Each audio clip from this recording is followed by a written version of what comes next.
Mesdames, Messieurs, bonsoir. L'état actuel de la situation de l'alphabétisation, de l'éducation non formelle est préoccupant dans notre pays avec un taux de 78% d'analphabètes. L'alphabétisation rend impossible tout développement harmonieux et durable. Pire encore, le taux d'alphabétisation présente de fortes disparités selon les genres. 69% chez les femmes et 86% chez les femmes, 69% chez les hommes, autant pour moi, et 86% chez les femmes. Les disparités entre les régions sont encore plus accentuées, traduisant une offre d'éducation alternative très limitée. Par exemple, la province du Lac est l'une des régions les plus touchées par le phénomène entre 96 et 97% de taux d'analphabétisme chez les femmes. Cette localité qui est proie aux extrémistes violents, avec notamment les attaques de Boko Haram. Dans cette localité, bien évidemment, l'adhésion à la population à ce groupe et surtout celle des femmes est très élevée. À ce niveau, l'on se demande, l'analphabétisme ne contribue-t-il pas à l'expansion et surtout l'adhésion à ces groupes d'extrémisme violents?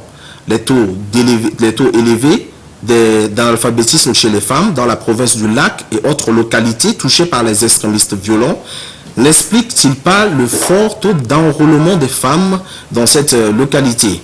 Est-ce que l'alphabétisation des femmes peut permettre de prévenir l'extrémisme violent? Ces questions seront au menu de notre débat de ce soir. Mesdames, Messieurs, une fois de plus, bienvenue au débat de Electron TV en partenariat avec le projet Voix de paix qui, depuis le mois de mars, vous consacre des séries d'émissions sur les questions relatives à l'autonomisation de la femme, son apport au développement et à la lutte contre l'extrémisme violent.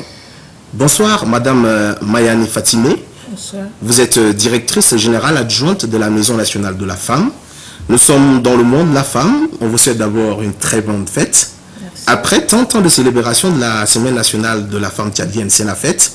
Est-ce que vous pensez que la situation de la femme tchadienne, de manière générale, a-t-elle changé? D'abord, merci de m'offrir cette opportunité à l'occasion du mois de la femme. Parlant de la Sénafette, moi je souhaiterais un peu revenir en arrière parce que la Journée internationale de la femme tire son origine après un groupe de femmes trouvant leurs conditions de travail difficiles, la manifestation d'un groupe de femmes difficiles, d'un groupe de femmes travailleuses dans une industrie à New York et trouvant leurs conditions de travail difficiles. C'est suite à cette manifestation que, réclamant leurs droits, c'était un déclic maintenant pour arriver jusqu'au niveau de la Journée internationale de la femme. Mais c'est en 1857, si j'ai bonne mémoire, mais au Tchad, ça fait 30 ans. 30 éditions, c'est pas beaucoup. 30 ans, c'est pas beaucoup, mais je dis qu'il y a un grand changement. Il y a des résultats positifs. Parce que la semaine de la femme, c'est la semaine de droit de la femme. Donc chaque année, il y a des thèmes et des sous-thèmes qui sont débattus. Et le Sénafette, c'est un cadre de réflexion, de sensibilisation, de brassage, d'information. Et là où beaucoup de femmes se retrouvent et les messages sont passés. Et il y a aussi des lois qui ont accompagné après des recommandations. Nous avons la Maison nationale de la femme qui est le fruit des recommandations de la Sénafette. Okay. Nous avons beaucoup de lois qui ont permis aux femmes, la loi 022 par exemple, il y a la loi interdisant la mutilation génitale féminine, il y a la loi interdisant le mariage d'enfants. Donc il y a pour moi, je dis que c'est positif. Et il y a plusieurs cadres qui accompagnent ça. D'accord. Merci à vous. Bien évidemment, il y a aussi les associations, les organisations de la femme qui sont aussi dans la danse, à l'instar de l'organisation de Madame Kelou Sidik Ali. Bonsoir, bienvenue, bonne fête à vous. Merci beaucoup, bonsoir à vous. Vous êtes secrétaire général de l'association pour la promotion de la fille et femme du Grand Canem. Cette année, la première dame du Tchad, Inda Déby Itno, récemment, je crois hier, a mis la femme rurale au cœur de la Sénafet, notamment en recevant les responsables des associations et groupements de femmes. Je ne sais pas si votre organisation en fait partie, je suis sûr et certain, mais ça concerne beaucoup plus les femmes du Bar El Ghazal. Mais qu'à cela ne tienne, pensez-vous que véritablement les femmes rurales sont souvent obligées, ou bien du moins oubliées, j'allais dire, pendant cette semaine de la femme, généralement? Ou bien ce n'est que déjà du passé, on va dire ça comme ça? Merci beaucoup. Je veux d'abord préciser que mon association, c'est l'association pour la promotion des filles et femmes du Grand Canem. Quand je dis Grand Canem, c'est Canem géographique en général. Donc c'est le Canem, le Bar Ghazal et le lac. Le Canem géographique. Donc la première dame a réuni les associations. On a un bureau au niveau de Bar El Ghazal et nos collègues qui sont sur le terrain sont invités aussi et nous sommes vraiment contents. Et puis par rapport à la femme rurale, c'est vrai qu'on a tendance à oublier la femme rurale, mais c'est la femme, c'est le poumon de notre pays. Et je ne sais pas si elle est vraiment oubliée ou elle n'est pas vraiment, elle est pas concertée en tant que telle. Elle n'est pas suffisamment consultée pour beaucoup de choses. Mais par rapport aux associations, par rapport aux ONG qui sont sur le terrain, je vois que maintenant les gens commencent à un peu initier les femmes aussi à participer dans beaucoup de choses. D'accord. Alors, on espère bien que ça va continuer là aussi. Bonsoir aussi à vous, Madame Yakora Maloum. Bienvenue sur le plateau de débat de ITV Télé. Vous qui connaissez mieux la province du lac, on va revenir à vous pour savoir un tout petit peu comment ça se célèbre de l'autre côté le 8 mars généralement, surtout quand vous étiez là-bas. De l'autre côté, comment ça se passe? Merci beaucoup, Monsieur Malouri. Je vous remercie d'avoir m'offert ce cadre. Et comme les autres provinces, la région du lac, la province du lac, fête aussi avec les compatriotes, les autres provinces, à l'occasion de Sénafet. Et beaucoup de manifestations se font là-bas. Et vous savez que cette région est une région qui a triple action. Ça veut dire que agro, silvo, pastoral.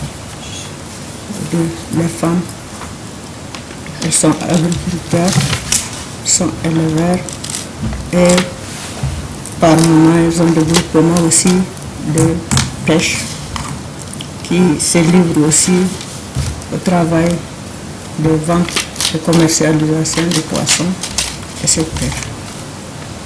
Et s'agissant de l'oubli de la femme rurale, moi je pense qu'au début c'était un peu pareil, mais en ce moment, c'est même l'objectif de décentraliser la Sénafet ces dernières années, que chaque province doit recevoir la première dame pour avoir à ses côtés cette dame, cette galvanisante, cette battante. Et c'est une façon de brasser les gens, c'est une façon de communier ensemble. Et je trouve que vraiment, elles ne sont pas oubliées. Et c'est maintenant que les vraies choses commencent. Le vrai développement commence même. Parce que la rurale commence à comprendre qu'elle est très importante. Mais nous autres, nous savons qu'elles sont très importantes parce que c'est elles qui nourrissent les villes. Les villes sont nourries par les rurales. Ok. Merci à vous, Madame Yakora Maloum. Bonsoir, Monsieur Abakali Mohamed Alamou. Vous êtes le directeur de l'alphabétisation et de la promotion des langues nationales du Tchad.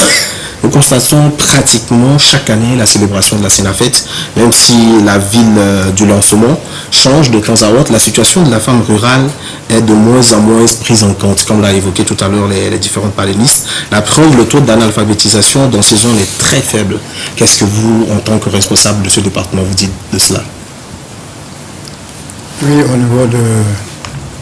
C'est vrai, les différents taux d'analphabétisme dans les différentes provinces fait sortir la disparité. Et surtout au niveau du lac, nous constatons que le taux d'analphabétisme est vraiment élevé. Il est à 95,8% par rapport à celui du Moinchari, 68,9%, et celui de N'Djamena, 44,7%. Donc le taux est vraiment élevé à ce niveau. Et les femmes analphabètes dans la province du lac sont exposées au recrutement par Boko Haram. Pour écarter ce danger, évidemment, il faut procéder à la sensibilisation et à l'alphabétisation de la femme rurale. D'accord. Dans cette action, la femme rurale arrive à changer son comportement et qui va l'amener évidemment à prendre conscience et à sentir qu'elle est exposée, qu'elle est en train de subir des conditions d'inégalité criantes. Donc elle peut faire face à cette situation. D'accord. Merci à vous, chers téléspectateurs. Je rappelle que vous pouvez participer au débat en nous envoyant vos réactions par SMS sur le numéro qui s'affiche au bas de votre écran. Je rappelle que la thématique de ce soir est axée sur l'alphabétisation de la femme rurale pour prévenir l'extrémisme violent. On revient rapidement à vous, Madame Fatimi. Vous êtes responsable du département, surtout de la maison de la femme. D'ailleurs, dites-nous généralement, quand on parle de l'alphabétisation, je crois bien que l'objectif principal de la maison de la femme, c'est aussi effectivement de promouvoir l'autonomisation de la femme, de lui donner des outils pour qu'elle soit mieux outillée. Est-ce qu'il y a un programme spécifique dans votre direction pour bien évidemment aider ces femmes et surtout celles qui sont dans les zones rurales? Oui, la maison nationale de la femme est devenue direction il y a de cela 7 mois, direction générale. Il y a un programme. Nous avons un plan stratégique que le quinquennat qu'on a déjà élaboré. Et même en ce moment, il y a des activités. Il y a l'alphabétisation fonctionnelle en arabe et en français. Et nous avons des formations. Nous avons d'abord 5 directions techniques. Donc il y a la direction de formation. Et au niveau de la maison, nous avons aussi la radio, la voix de la femme. Et dans notre programmation, plan et stratégie, c'est la maison nationale de la femme. Donc nous n'allons pas seulement nous limiter au niveau de N'Djamena. D'abord, nous avons créé un cadre que nous allons mettre en œuvre d'ici peu. Comment toucher la population au niveau de la base. Donc c'est un projet, créer un réseau de référence qui nous permettra de travailler directement avec les femmes au niveau des carrés. Il y a ça. Donc, quand vous dites au niveau des carrés, vous faites aussi allusion aux carrés, des villages, etc. Des villages, tout ça. Et donc, comme on est à notre début, on vient de faire notre plan stratégique. Nous attendons en ce moment le conseil d'administration. Et là, nous avons dans notre programme aussi d'aller... D'ailleurs, c'est les femmes, 80% des femmes sont analphabètes. Donc, c'est les femmes rurales qui ont beaucoup plus besoin de nous que les femmes de la ville. Donc, c'est dans notre programme. D'accord. Merci à vous. Alors, madame, on revient à vous, Sidik, vous qui êtes aussi, j'allais dire madame Kelo, Sidik, vous êtes aussi membre actif de l'association. Effectivement, ces questions, vous, dans votre champ, dans votre plan d'action notamment, vous avez la femme rurale au centre de vos activités. Qu'est-ce qui se fait à ce niveau véritablement en termes de stratégie pour mettre la femme rurale au même niveau que celles qui sont dans les villes qui sont au premier rang, j'allais dire, comme les directrices et autres? Okay, merci beaucoup. La stratégie que notre association a pris dès le début, c'était le développement de la femme, la promotion de la femme. Et nous, on travaille plus avec les femmes rurales parce que nous, on descend sur le terrain. Le nom de notre association, c'est les Grands Canem. Donc, c'est pas ici en Djamena qu'on travaille plus, on est sur le terrain. Et puis, on travaille, les stratégies qu'on a mis en place, c'est la sensibilisation. La sensibilisation de porte en porte, c'est ce qu'on a pris comme engagement cette année. Depuis l'année 2017, on a commencé à prendre cette stratégie parce qu'on a vu que il y a beaucoup de stratégies qui sont déjà développées mais qui n'ont pas beaucoup d'impact sur le terrain. Donc on a vu que le mieux c'est de sensibiliser la population de porte en porte et notre association joue le rôle, disons, on prend, par exemple, on prend les filles qui sont ici, qui ont déjà étudié, qui ont commencé les études, qui ont fini et qui travaillent maintenant. On prend ces exemples-là et on descend sur le terrain pour montrer à la famille et aux gens du village que c'est possible de laisser les filles, de continuer l'école et devenir quelqu'un important qui peut venir aider le village, aider la ville, aider la famille. Et c'est ça que nous, on a essayé de développer ça, de mettre en place. Et ça marche parce que les gens commencent à nous écouter. Quand tu viens avec quelqu'un de la région ou quelqu'un du village qui t'accompagne, qui parle la langue que les autres comprennent, les gens commencent à comprendre les choses et accepter et t'écouter et changer un peu les idées. Je voulais parler aussi du fait que dans nos régions, les 3 régions que je viens de citer, on a la coutume, la culture, la religion est vraiment très très forte là-bas.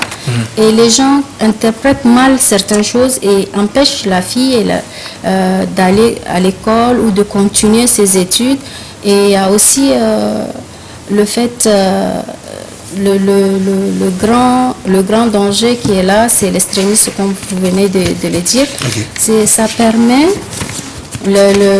notre sensibilisation permet aussi de s'approcher de ces gens-là, de leur expliquer, de parler avec eux, de comprendre les problèmes qu'ils ont et d'essayer de voir comment sensibiliser, comment laisser partir les filles à l'école, comment elles peuvent aider la famille, comment elles peuvent s'occuper d'elles-mêmes et les gens commencent à comprendre. Et on est vraiment, c'est les stratégies qu'on a prises depuis 2017 et on continue de faire avec ça.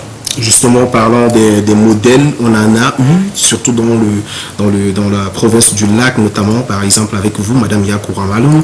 Vous êtes ancienne patronne du département du microcrédit, il faut le souligner ici. Mais avant cela, vous avez vous-même, sur vos propres fonds, contribué à l'instruction en prenant en charge, par exemple, les enseignants pour instruire les fils et filles de votre communauté, notamment dans la province du Lac. On aimerait bien que vous partagiez avec nous cette expérience, Madame. Merci. Comme vous l'avez souligné, jusqu'à les années 70, 15, jusqu'à 80, je dirais, je suis la seule à franchir le nouveau bac. Ok. Et je vous en prie, développez. Bon, c'est comme disait Madame Kellou, il n'est pas facile à une femme, surtout nordiste, d'aller à l'école. et évoluer jusqu'à atteindre le nouveau bac ou au-delà.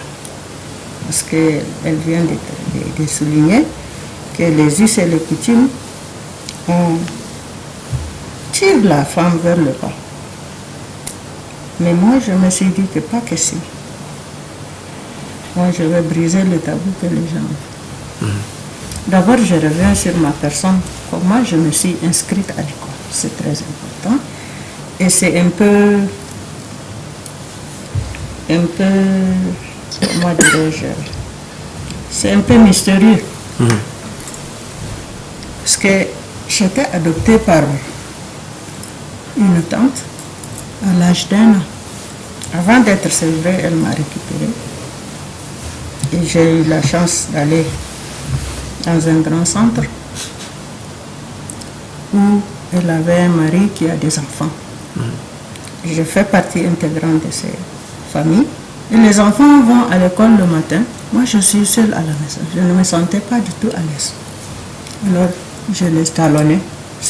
Chaque fois, les enfants sont en classe et moi, je suis dehors, sous les lignes. Le maître sort et me dit, mais viens. Je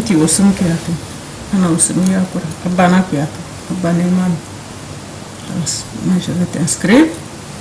Tu vas prendre cours avec les autres. Je dis, ça me fait plaisir parce que je suis seule à la maison. Ça ne m'enchante pas. Alors, j'étais inscrite. Et au retour, le papa a pris. Il a rigolé. Ça m'est. C'est une bonne chose. Bon vent. C'est comme ça que j'ai évolué. Et j'ai dit, pourquoi pas, là où les hommes réussissent, pourquoi pas nous les femmes, on réussit. Et moi, je vais le faire spécial. Les gens ont tout fait. Moi,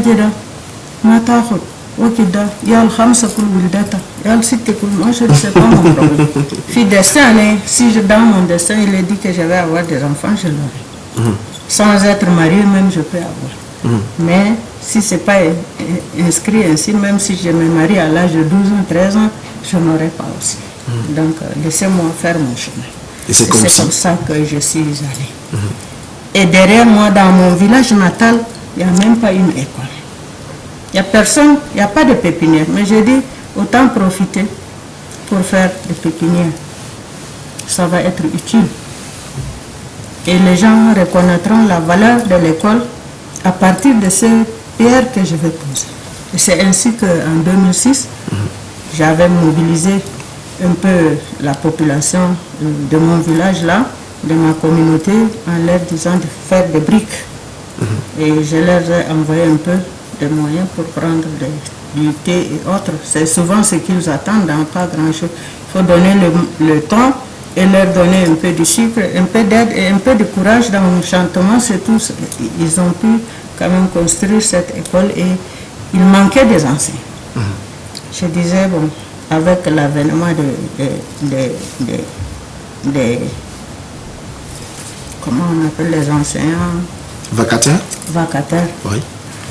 Alors, moi je dis, je vais prendre en charge les mensualités de ces messieurs et les autres, vous allez lui donner un champ et ces messieurs, pendant la fin de la semaine, le week-end, il cultive son champ et il récolte et petit à petit, il s'est familiarisé avec moi. D'accord. Et chaque fin de mois, je lui versais un peu de bakchich comme ils le font. Et ils ont continué jusqu'à CM2. En ce moment, nous avons 209 filles pour 188 garçons. Ça, c'est dans mon village propre, dans le Méram Koura. D'accord. Mais c'est très édifiant. Donc, moi, je pense que le petit geste que j'ai posé là m'a ramené un prix à travers École Access. Ça, c'est en 2017. C'était le 2 février, le 6 février, je crois.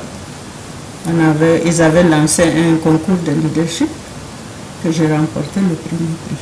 Félicitations, madame. Merci. Et je ne savais pas qu'en posant cet acte, un jour, je serais récompensée. Mais quand on pose un acte, les retombées peuvent venir à tout moment, que ce soit lointain ou proche. D'accord. Voilà. Mesdames, Messieurs, vous suivez le débat sur Electron TV en partenariat avec le projet Voix de paix. Ce soir, nous parlons de l'alphabétisation de la femme rurale pour prévenir l'extrémisme violent. Vous pouvez participer directement en envoyant un SMS au numéro qui s'affiche au bas de votre écran. Nous passons maintenant à présent à Madame Fatimi. Je reviens plutôt à Madame Kelou Sédic pour parler un tout petit peu de comment ça se passe véritablement dans votre association et aborder surtout la question de l'extrémisme violent avec vous, bien évidemment, Madame. Sachant que dans ces zones reculées où l'alphabétisation est de moins en moins présente, Madame, je sais que dans votre organisation, dans votre association, vous menez certainement des activités allant dans ce sens. Est-ce qu'il y a des exemples un peu plus concrets, par exemple, dans ces zones très difficiles, reculées quelquefois, où vous menez ces activités? Je vous prends comme ça du coup pour ce sujet-là. Merci beaucoup. C'est vrai que nous, on mène les sensibilisations dans plusieurs domaines. Dans plusieurs domaines. On est dans la santé, dans l'éducation, dans l'environnement. Et il y a beaucoup de choses à faire. Heureusement pour nous, on a été dernièrement formés par la Voix de paix et Equal Access par rapport à l'extrémisme violent. Okay. Et nous, on fait les sensibilisations jusqu'au fond. La limite qu'on a été la dernière fois, c'était Ngouboua. Là où il y a dans la province du lac. La province du lac, là où il y a les dangers, là où il y a c'est vraiment important de voir là-bas comment les choses se passent, comment les gens vivent là-bas. C'est pas facile, c'est pas vraiment facile. Et si on veut éduquer, on veut sensibiliser, on veut que la femme devienne, il faut d'abord autonomiser la femme pour qu'elle puisse laisser la fille aller à l'école. D'abord, la première des choses, c'est on va tourner autour de l'environnement et de la pauvreté. Quand on veut sensibiliser, quand on veut parler de l'éducation, quand on veut parler de l'extrémisme violent, c'est toujours la pauvreté, c'est toujours l'environnement qui vient mélanger tout ça, et la femme n'est pas instruite, elle ne comprend pas. Les gens profitent de cette faiblesse-là de la femme. Elle n'est pas instruite, elle ne comprend pas, elle est affamée, elle n'a rien. Quelqu'un vient lui parler et lui dire, lui donner quelque chose, et il a enrôlé dans des choses qu'elle voulait. Des fois, c'est des choses qu'elle ne veut pas, mais elle est obligée de suivre les autres. Et si on veut vraiment lutter contre l'extrémisme violent, il faut d'abord autonomiser la femme, lui permettre d'avoir quelque chose pour qu'elle puisse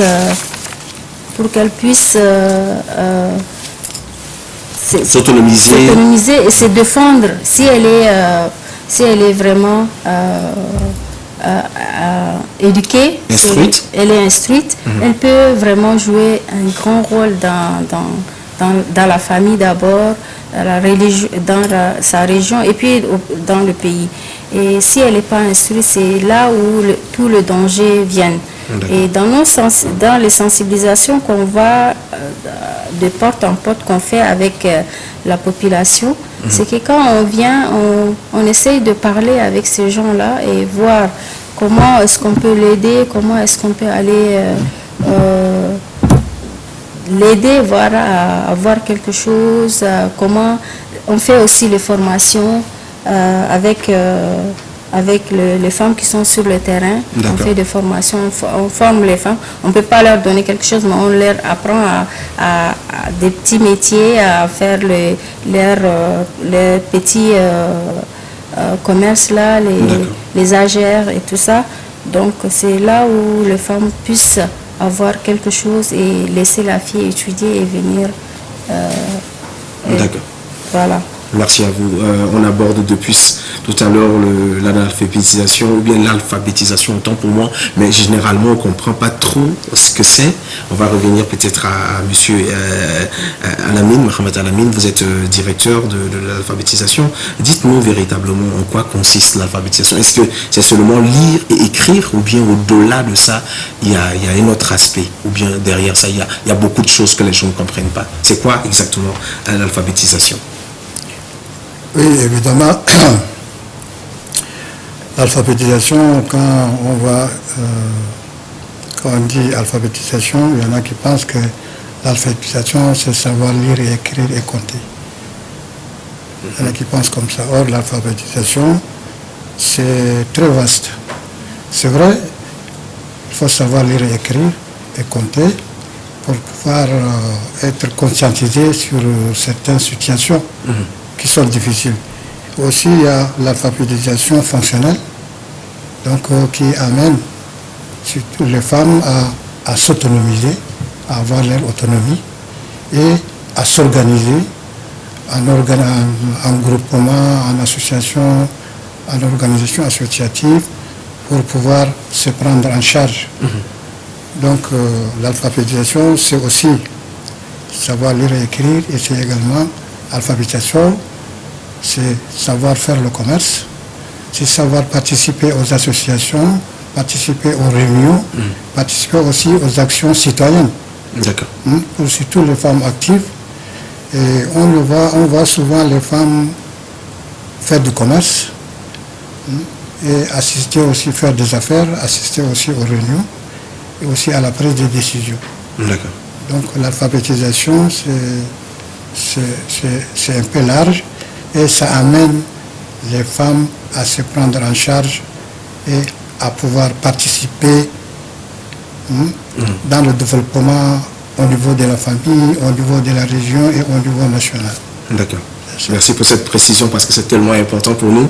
Le temps de prendre rapidement, c'est tellement pour voir véritablement les réactions de téléspectateurs, surtout de la population, concernant l'alphabétisation et surtout son lien avec l'extrémisme violent. Est-ce que la question qui a été posée à la population, à l'homme de la rue, tout simplement, c'est de savoir si une femme qui est alphabétisée est vraiment outillée quelquefois peut-être à prévenir l'extrémisme violent, à dire non par exemple à ces gens qui ont peut-être derrière la tête des idées néfastes. On suit ça et on se retrouve juste derrière.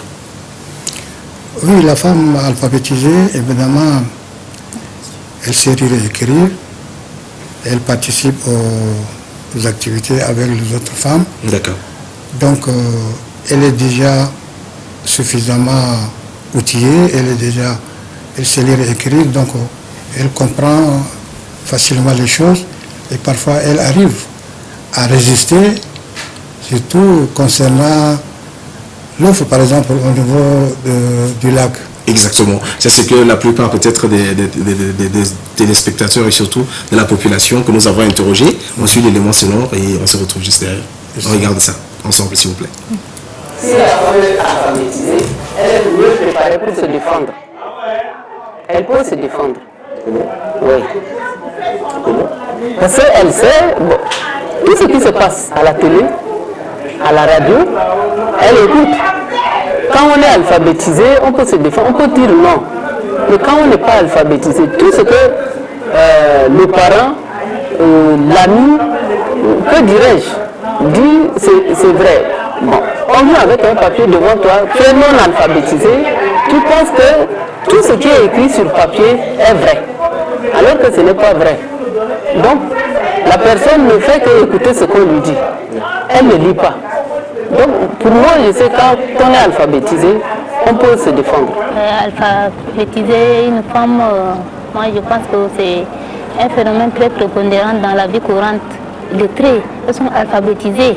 Elles savent également, elles voient quand même un peu loin des phénomènes qui arrivent comme des dangers. Même si tu la proposes, elle essaie quand même un peu d'analyser les faits avant de se lancer. Or, la femme non alphabétisée, elle est toujours limitée dans la vie active.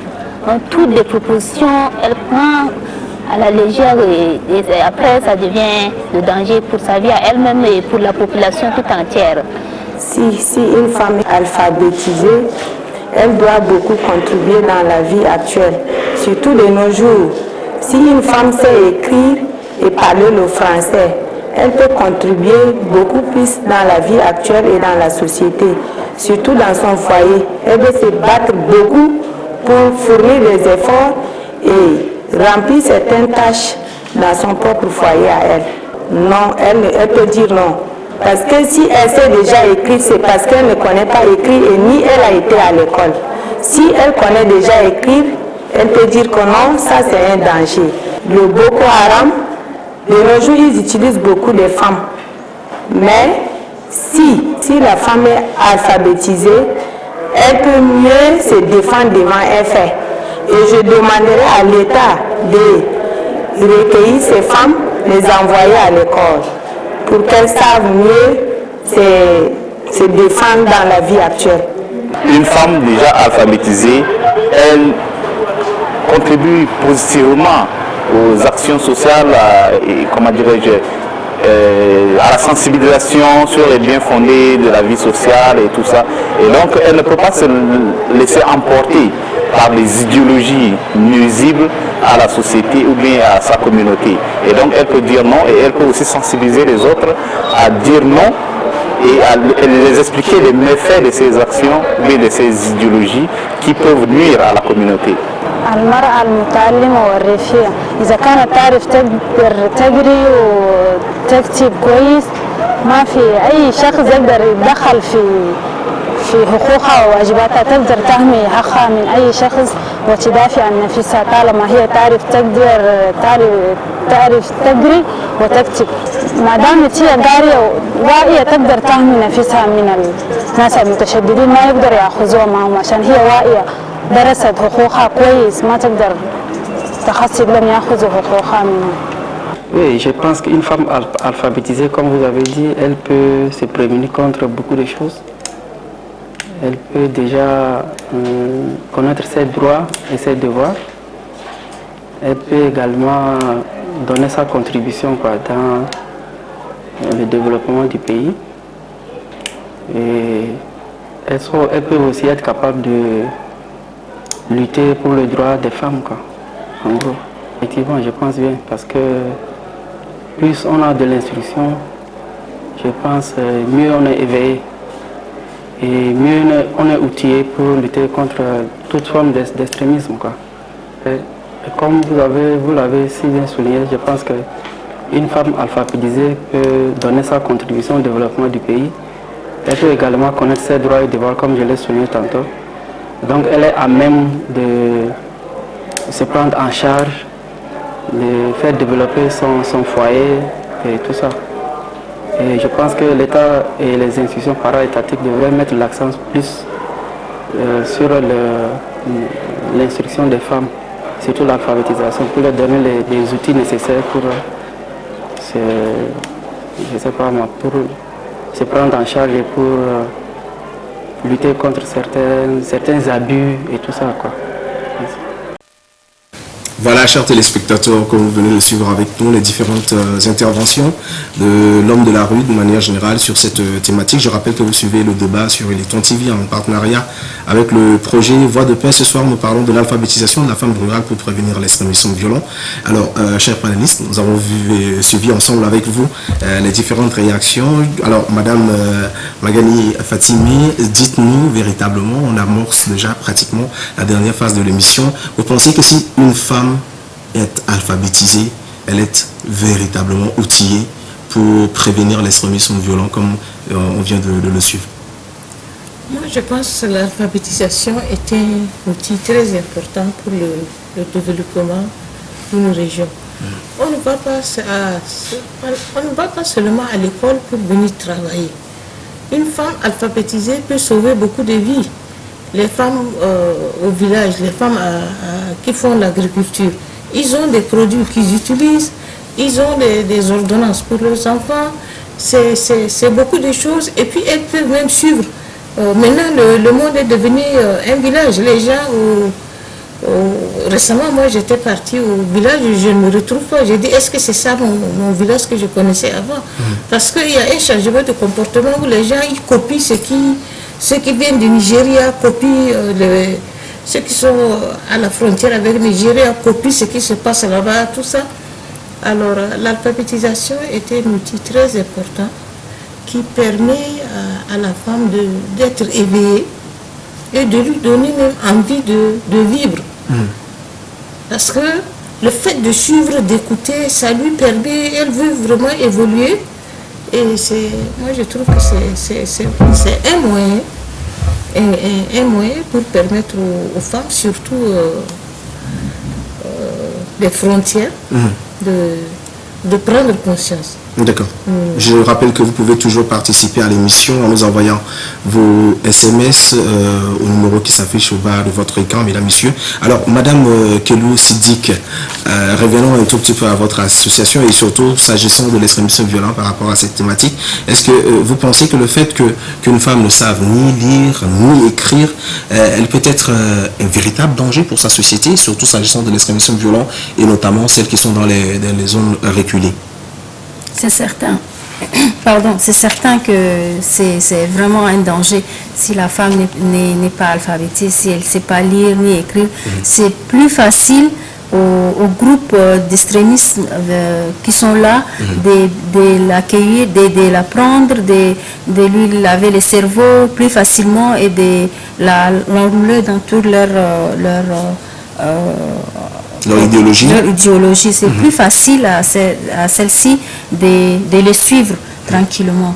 Et si elle est alphabétisée, je pense qu'elle a déjà l'esprit critique. Elle va analyser. Même si on lui dit quelque chose, elle va d'abord analyser. Même si on lui propose quelque chose, oui, c'est vrai qu'elle n'a rien, mais si on lui donne quelque chose, elle va dire d'abord, est-ce que c'est vraiment important? Je dois faire autre chose, non, je ne veux pas le suivre. Elle va réfléchir autrement. Mais si elle ne sait pas lire, elle ne sait pas écrire, elle n'est pas instruite, elle est souvent au village, elle ne connaît rien et tout ça, c'est plus facile de suivre ces gens-là. D'accord. Oui. Alors, Madame Yakora Malou, avec votre expérience, surtout dans la province du Lac, est-ce qu'en mettant en place, par exemple, votre école, avec la contribution de toute la communauté, comme vous l'avez dit dans votre introduction tout à l'heure, est-ce que derrière ça aussi, c'est le fait qu'on remarque dans ces localités les femmes qui adhèrent de plus en plus, peut-être, ou bien du moins qui ne sont pas véritablement alphabétisées, on craint qu'elle regagne peut-être des groupes SMS, etc. C'est aussi votre crainte dans ce sens? Tout à fait, parce que la clé,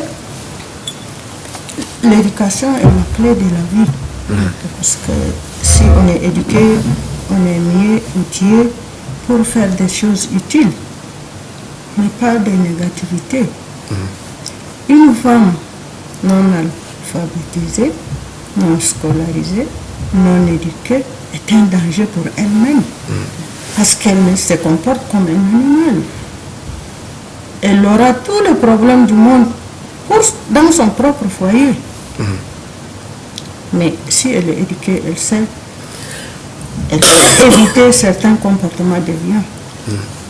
Et elle est utile pour son foyer aussi, avant d'être utile pour sa communauté, pour son pays et pour sa région, pourquoi pas pour toute l'Afrique. Donc je crois que rien ne peut égaler l'éducation ou l'alphabétisation. C'est un petit mot, mais plein de sens. Une femme éduquée et une femme non scolarisée sont deux choses nettement opposées, comme le jour et la nuit.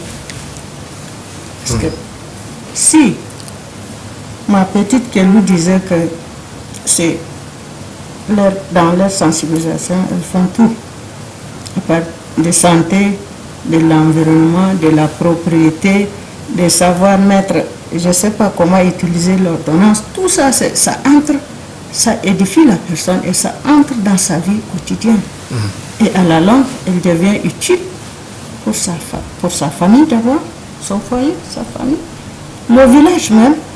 Parce que si elle est scolarisée et qu'elle est en train d'assister, par exemple, l'infirmier qui est au niveau du centre de santé, elle peut aider les autres.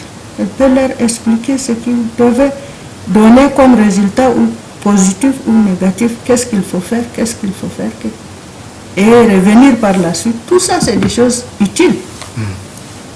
D'accord. Donc, moi, je pense que avec l'alphabétisation, on peut faire beaucoup. Et c'est pas une personne, c'est pas l'affaire de l'État, c'est pas l'affaire d'une petite association, c'est pas l'affaire d'une seule personne, mais tous nous devons contribuer, à commencer par les journalistes que vous êtes, par le maître enseignant que lui-même, parce que ces enseignants aussi, je m'excuse, mais ils déraillent quelque part. Oui, moi j'ai eu à avoir des enseignants dans le village dont je viens de créer cette école, mais 2-3 mois, ils ne sont plus là. Mais qu'ils essaient aussi de corriger ça. Pourquoi les gens, on les affecte, ils ne vont pas à leur lieu de travail? Et pourquoi ils ne restent pas s'éterniser, attendre une nouvelle affectation? Il y a quoi? Il faut diagnostiquer tout ça. D'accord. Et les femmes leaders aussi doivent sensibiliser les associations et autres. Être leader, c'est quoi? C'est tirer son prochain vers le haut. D'accord. C'est l'aider à grandir. D'accord. Ok. Alors, Madame Maïni, avant de vous remettre la parole, on va voir Madame, Monsieur plutôt, autant pour moi, Mahamat Alamine, vous êtes directeur de l'alphabétisation. Dans votre direction, dites-moi, est-ce qu'il y a un programme véritablement spécifique dans le sens de promouvoir la femme rurale et surtout aussi de la lutte ou de la prévention de l'extrémisme violente dans ce sens-là? Oui, au niveau de la direction de l'alphabétisation, il y a un programme national qui met l'accent sur l'alphabétisation de la femme en général et l'alphabétisation de la femme rurale en particulier. C'est un très vaste programme qui est exécuté par les structures au niveau des provinces, au niveau des départements, au niveau des communes, au niveau des sous-préfectures qui s'occupent de l'alphabétisation de la femme rurale. Parce que la femme rurale, comme je disais tantôt, la majorité des femmes ne savent pas lire et écrire. Et elles sont exposées aux conditions nuisibles. Et parfois aussi, elles sont tentées par des actions néfastes que nous connaissons au niveau du lac. Donc, elle doit être alphabétisée pour pouvoir se libérer de ce danger qui la guette.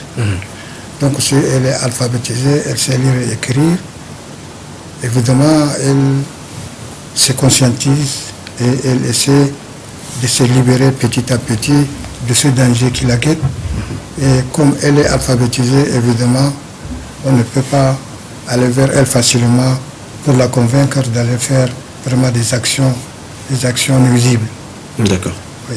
Alors, M. Baramala qui nous écrit ceci, selon lui, l'alphabétisation peut vraiment résoudre la violence au niveau de la femme et aussi, surtout, permet à la femme d'avoir le contrôle de sa vie et, pourquoi pas, aider aussi la société, justement.